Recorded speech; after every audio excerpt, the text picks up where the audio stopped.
morning, Miss Denny. This is my film we had to make to answer the questions for our class. So the first question was, what dispositions do I possess that will make me a successful teacher? Well, I believe what will make me a successful teacher is the fact that I'm very compassionate, and I believe that every child has a need to learn. I had a really good example this last year. My oldest son's teacher, who made sure he went across all platforms and taught and did testing and lessons in different ways so that each student could shine in what they could do.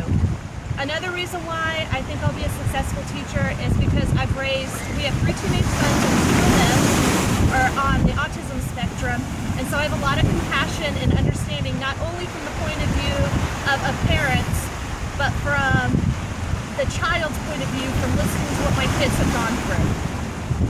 An area that I think I'm going to need to work on is my communication skills with other adults around me.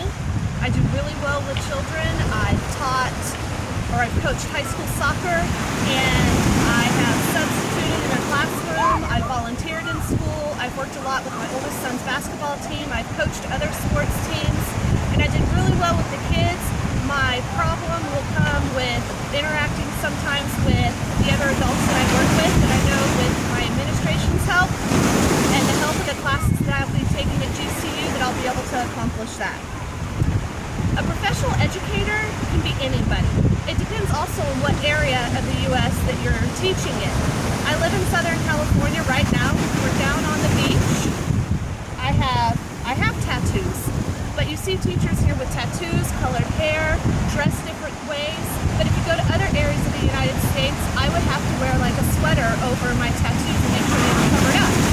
And I'm perfectly okay with that, because it just matters of where you're at and where you're teaching at. The way that a teacher's disposition could affect the classroom is if they're really negative and they show a bad example.